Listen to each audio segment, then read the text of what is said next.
ए जी पेन्ही के पियरिया बन्ही के पगरिया चली सैया लेके दौरा घाटावा। ए जी पेन्ही के पियरिया बन्ही के पगरिया चली सैया लेके दौरा घाटावा। चलिए दोस्तों, आपको मेरा थंबनेल देख कर आई गाना सुन के पता चलिए गया होगा कि पवन सिंह के गाना सातों बहनियां अली घरे जो ट्रेंडिंग में चल रहा है, इसी ट्रैक पर लिखे हैं छठ पूजा गीत।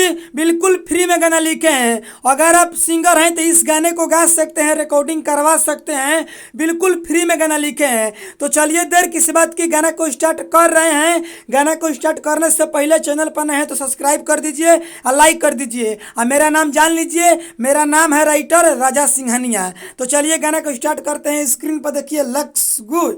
चलिए दोस्तों, ये मुखड़ा है, हम मुखड़ा को गा रहे हैं। बीचे जंगनवा तो भरे देनी कोसिया, गैया के घिउआ से बरनी दिया बतिया। ये जी बीचे जंगनवा तो भरे देनी कोसिया, गैया के घिउआ से बरनी दिया बतिया। तिवई से लागल पूरा भीड़वा, ये जी भीड़वा।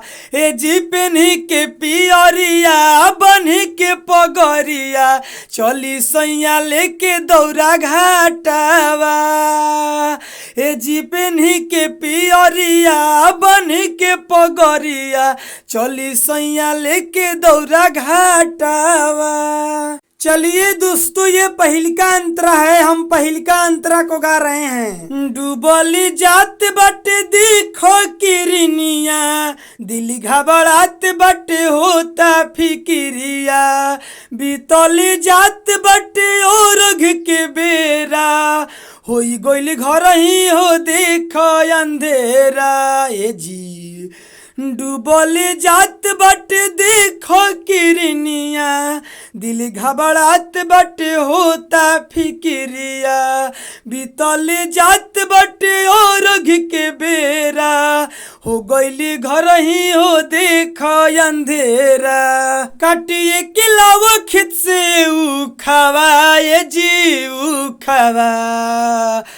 ए जी पेन्ही के पियरिया बन्ही के पगरिया चली सैया लेके दौरा घाटावा।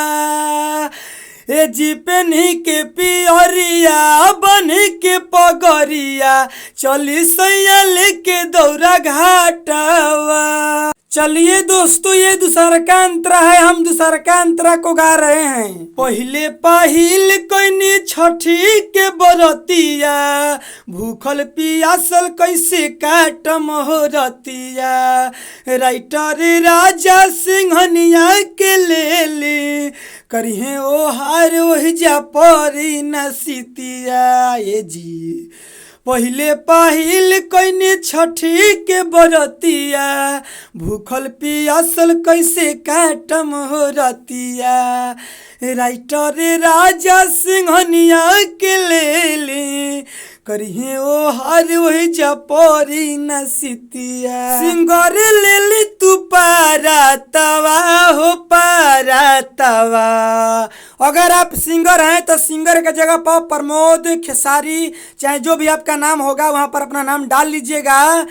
ए जी पेन्ही के पियरिया बन्ही के पगरिया चली सैया लेके छठी घाटवा।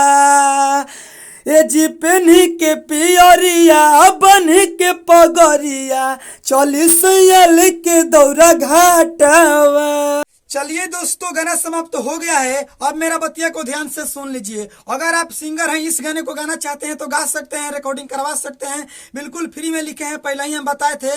लेकिन अगर इस गाने को गा रहे हैं तो इसमें मेरा नाम डाल दीजिएगा गीतकार में, राइटर राजा सिंघनिया। इस गाने को गा सकते हैं। बहुत सारे सिंगर क्या करते हैं कि नाम नहीं डालते हैं, तो भाई ऐसा मत करिए, किसी का क्रेडिट आप मत लीजिए। अगर आप सिंगर हैं, मेरा लिखा हुआ गाना गा रहे हैं तो उसमें मेरा नाम डाल दीजिए। इस गाने को गा सकते हैं, रिकॉर्डिंग करवा सकते हैं। कोई कोई दिक्कत नहीं है। चलिए विशेष नहीं बोलेंगे।